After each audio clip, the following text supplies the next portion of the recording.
Hello and welcome to a live session with our virtual coffee. And joining us today is Angels from Angels Resources. Now they do recycling. One aspect of their business, because they've got a lot of things going on, is recycling. And today I've got Eddie Comfort joining. It's Comfort, right? That's correct. Of Angels Recycling. And hello to Eddie. How are you? I'm very well, thank you, Romani. And I Excellent. see you also fine, looking sparkling. Yes, I am. I am. Lots going on. So if Yes. you are out there today joining us, let us know. Say hi, say hello. If you've got any questions, let us know and ask those questions. Please share and like this information to other people within your network. And the reason I ask this is because we are going to be talking about recycling and the importance of recycling and the benefit of recycling and how it can help you, me, Eddie, and everyone, the animals and the environment as a whole. So I'm really delighted to have Eddie here because he's going to share with us some really useful information. So Eddie, what made Angels get into the recycling business?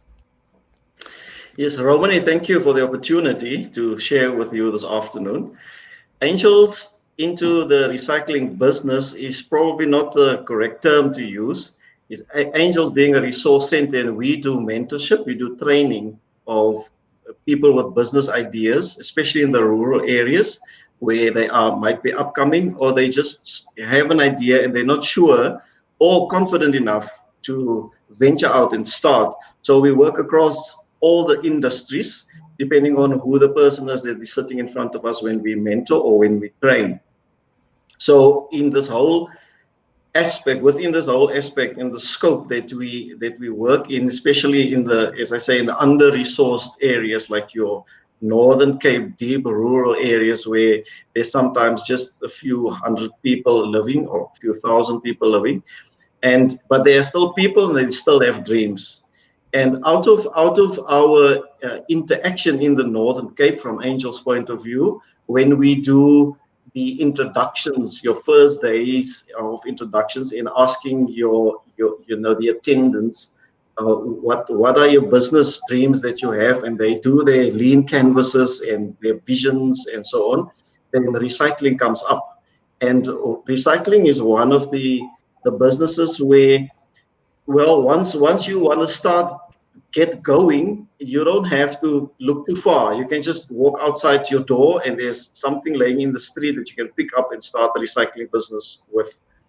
And so from that perspective, Angels realize that being in the Northern Cape, the distances are far. If I want to, for example, if I can give you an example, if I want to travel from De Aar, which is where I am in the Northern Cape, our head office is here. If I want to travel from De Aar, for example, to a place like Van Rensdorp, then the distances between the towns is on average, and it takes me an hour to get from one town to another. So it's a few hours of drive.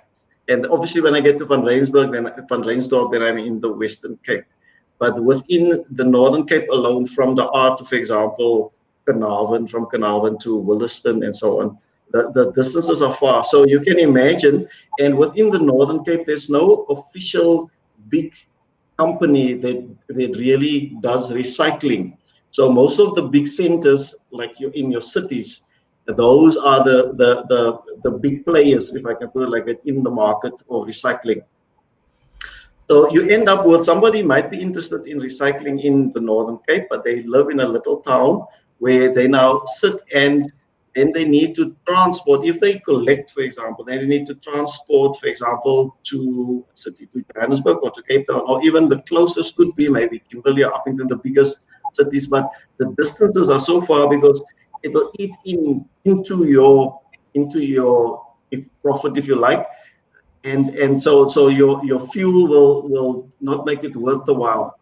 So because we are angels, we are always ever increasingly wondering and planning and deciding what more can we do to assist our communities or our entrepreneurs in the community. And so one small solution that we came up with is we can, for example, have a truck collectively that we use to travel throughout the Northern Cape, and then make it easier for, because a big company will send the truck if you have at least, for example, 40 tons of a certain commodity. For example, 40 ton of cardboard, and then they will send what they call a link. So it's just a truck with a trailer with. And so for that truck to come, it'll be good if I have 40 tons of something. But if I don't have 40 tons, then I will be sitting with the idea that I have now collected, and I will become despondent and discouraged. What kind of business is this?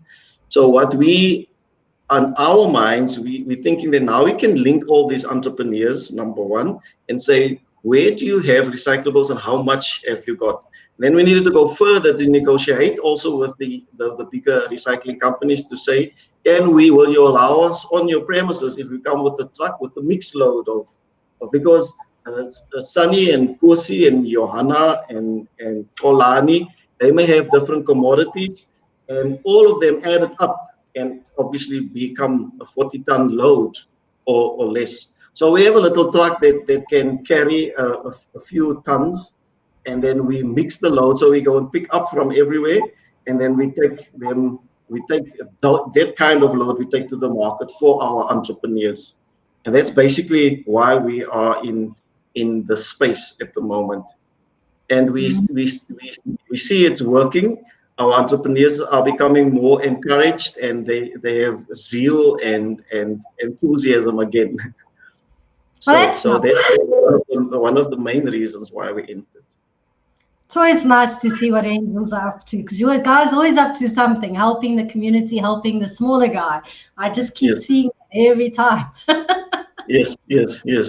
And then maybe also what we do further than that is we're trying to assist also here and there, where because we're actually an NPO, we assist in other ways that we can in the community as well. We know, for example, there's a research has been done with regards to, the acronym TASTE, TASTE. If you take those letters, which is the reason why people would love to give or assist their neighbor or somebody in the community that maybe go through a tough time. And one of the main reasons why people give is because they feel they have a social responsibility, firstly. But if you take the letters TASTE, the on top, actually, you find altruism is one of the main reasons. Percentage-wise, it carries the biggest weight. Altruism, and then secondly, trust, because if they want to give, they want to give it to example for to an organization that they trust. Anybody that wants to give it all, and then there's another letter, just their social responsibility, and there's the letter E. Letter E is actually stands for the little ego that I may have, because I want to be able to say, listen, and me, Eddie Comfort, I give also to the community. And the other T is obviously for tax purposes sometimes. But the one reason why people feel they cannot give is because they complain about a lack of funds or finances. So if you put recycling in that space, for example, and you say, listen, Auntie or Umi, you can help the neighbor that has gone through a tough time. If you do not, instead of taking all your garbage and putting it directly into the bin, if you can separate some of the recyclables, then if you give it into our hands, then we can maybe together, you and a million other people that just contribute even just 1 kilogram of some recyclables, then as an organization, we can make it work for you to be part of also giving to somebody that may be in need in the community. That's so another. Something you mentioned there, 1 kg of recycling, and that was one of the first things I spotted when I went to visit your website, when I went to visit the Angels website, is collect 1 kilogram of recyclable waste each month to divert from the landfill. So tell us a little bit what that means when you're talking about 1 kg of recycling. Yes, look, it came from the idea that if we want to determine how much are we actually trying to divert from the landfill. In other words, something that shouldn't end up on the landfill, mustn't land up on the landfill. What So are we these? say, and those are your plastics that can be reused, like your PET, your empty Coke 2-liter bottles, things like paper and cardboard, and even little old and unusable tools that you may have. It has steel in it. You can instead of letting it lay in your garage or your yard full, it can hurt the children that are playing, or even the dogs or the cats.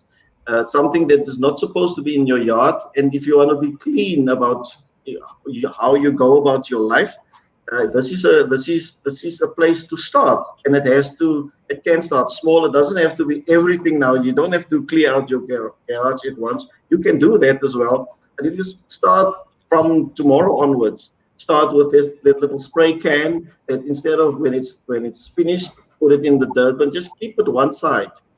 And that will, if you do that constantly, the small mundane things that you have to do consistently, and then we hope that will create a little habit. The first thing that you do once something is empty in your house, you can start recycling it. And 1 kilogram of recyclables can be a little. I've tested the other day, and I took a picture of it. It's an old hammer that I'm not using. It's broken. I can't use it anymore. The handle is broken. It's off. There's an old little lock here, 2 locks actually, and an old key that doesn't fit anywhere anymore. And a little, there's a little pliers and some sort of thing that belonged to, I think was part of a chain or something. Those small little things, they all add up. I put that on a little scale that I normally just get onto standing in the bathroom, on the scale, and I said, well, I've got 1 kilogram. So that would be my contribution to our target for the Northern Cape. Our monthly target is 1 million kilograms diverted from the landfill, and that would be representative of my contribution to that 1 million kilograms. And why 1 million, and whether it is it possible or not? There's another example, yes, of this. All my spray cans that I personally use. So that doesn't seem like advertising, right, Romani? I turned the name around. Well, so what you do there is a little exercise. Maybe you don't have to. I mean, if you have a recyclable, if we have somebody in the town that you can just take your spray can, empty spray can. You can just take it to the person. You can make contact with us via the website, and they will know what to do. But what we do, for example, is because we have to take it apart, because a portion of it qualifies, for example, for aluminium, and a portion of it is plastic, as you can see there on the picture.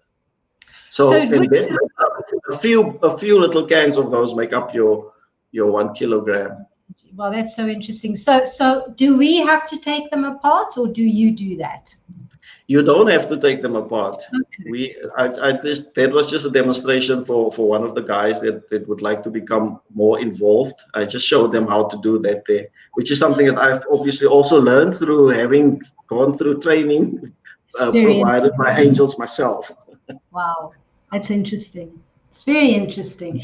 And when you do the plastic bottles, do you have to take the lids off? Because like in the UK, you have to take the lids off and you have to wash the bottles out. You can't just recycle, throw them in the bin like that. You're supposed to rinse them out. Is the same apply here? The same apply here, but as I say, we don't want to inconvenience our community too much. If you have the bottle, whether it has a lid on or not, just make sure that it ends up with one of our entrepreneurs or one of our depots or people that collect. Then they'll be happy to do the rest of the cleaning and so on. Because before we load it up onto the truck and take it down to our centers where we go and load it off again, we make sure that what we call it is a quality load. If it's not quality, obviously we'll know when we offload, they'll definitely reject it. So we take that responsibility to clean up and to make sure it's a quality load.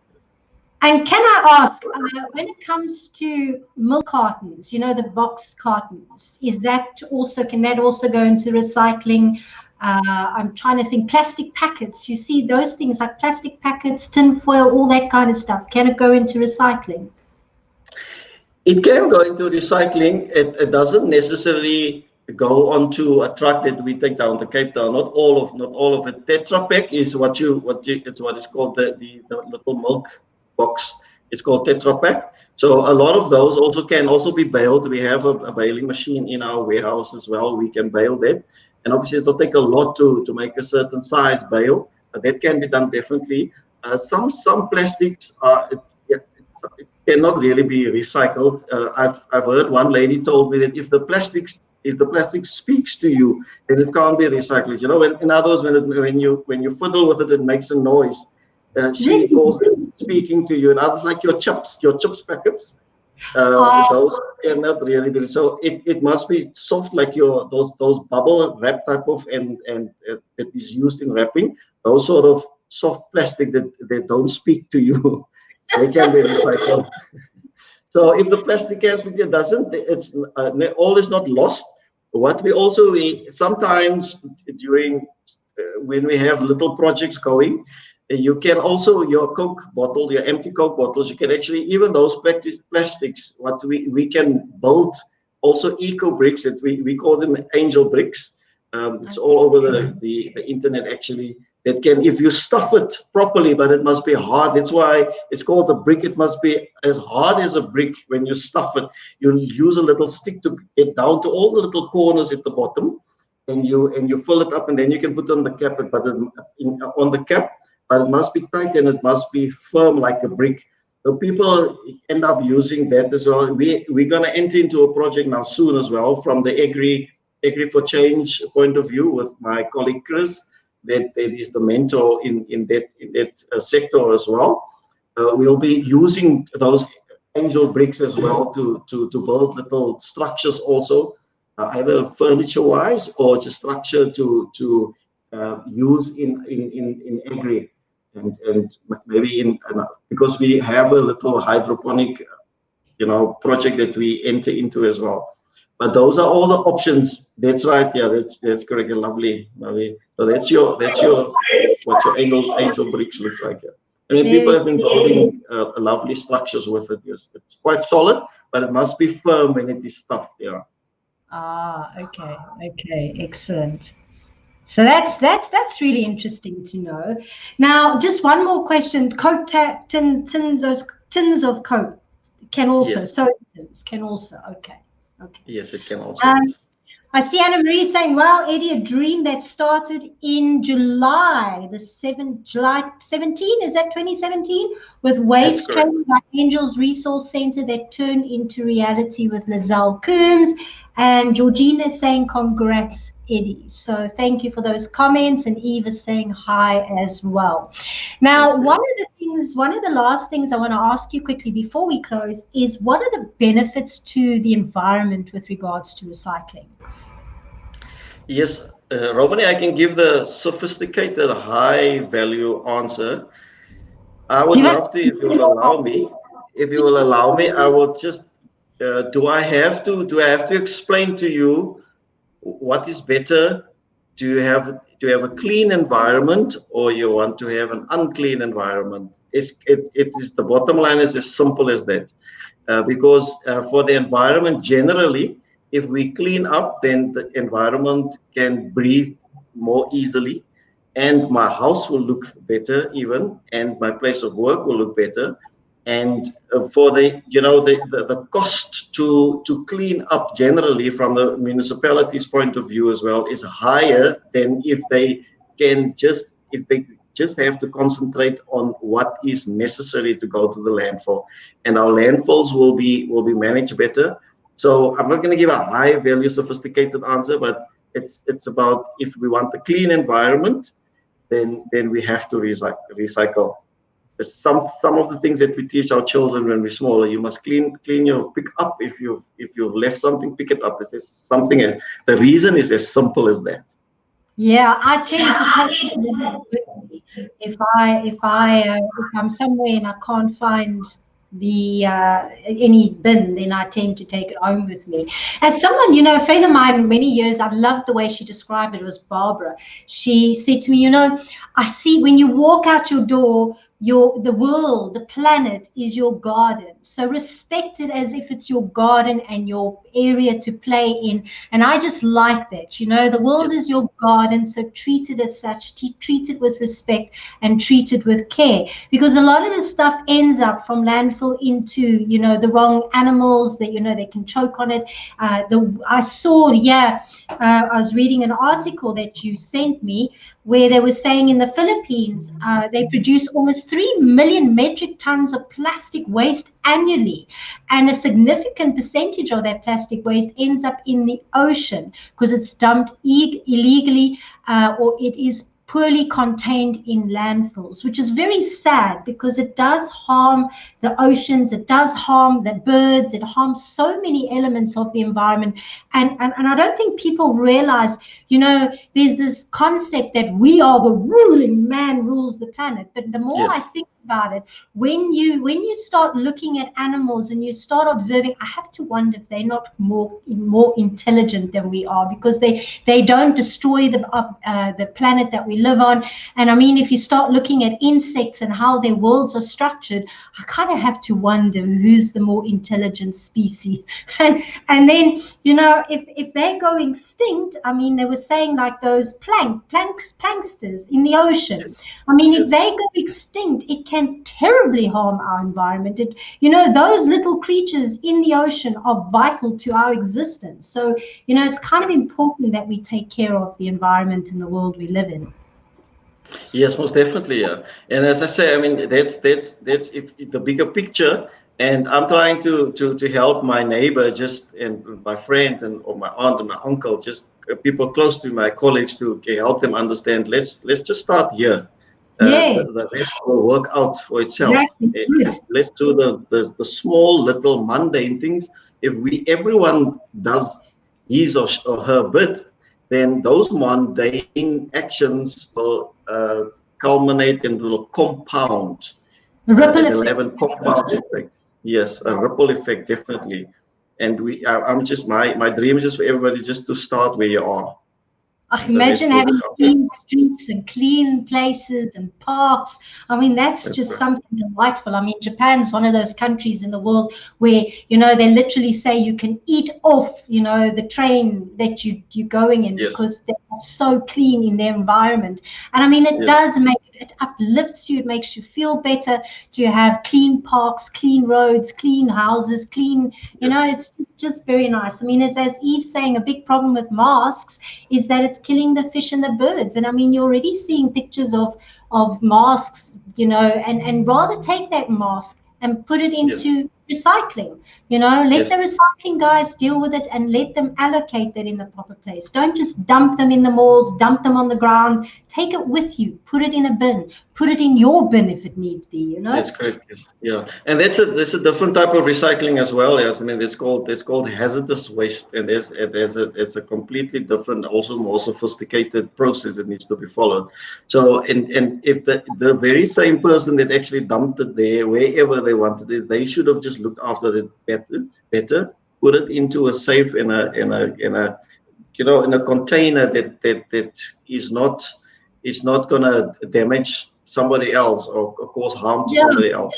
Then it starts with each one person. So that's why our slogan is each one, divert one. We're not asking much. I'm just asking, just divert each one person, please just divert 1 kilogram of recyclables from the landfill. I love that. And that's what we're going to close today. We're going to close on that note today, because each one, divert one.